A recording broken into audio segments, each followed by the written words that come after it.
Hi friends, ఈరోజు మీకు వినాయకుడు ఏకదంతుడు ఎలా అయ్యాడో చెబుతాను, వినండి. కార్తవీర్యుని వధించిన అనంతరం పరశురాముడు తన గురువు అయిన పరమశివుణ్ణి దర్శించుకోవాలని కైలాసం వెళ్ళాడు. ఆ సమయానికి శివపార్వతులు ఏకాంతంలో ఉన్నారు.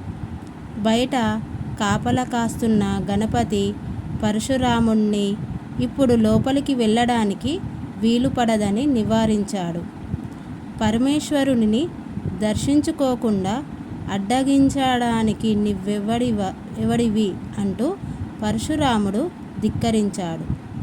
మాట పెరిగి అది కాస్త యుద్ధానికి దారితీసింది. గణపతి తన తొండంతో పరశురాముణ్ణి పైకి ఎత్తి పడవేశాడు. పరశురామునికి కళ్ళు బైర్లు కమ్మాయి.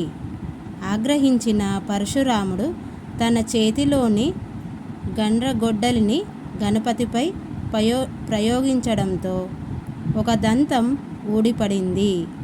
ఆ చప్పుడుకు ఉలిక్కిపడిన పార్వతీ పరమేశ్వరులు శయన మందిరం నుంచి బయటికి వచ్చారు.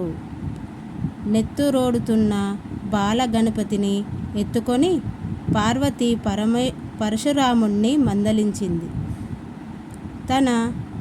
తన వల్ల జరిగిన అపరాధాన్ని మన్నించమని పరశురాముడు వేడుకున్నాడు. అంతటితో ఆ కథ సమాప్తమైన గణపతి మాత్రం ఒక దంతం పోగొట్టుకొని ఏకదంతుడిగా పేరు పొందాడు.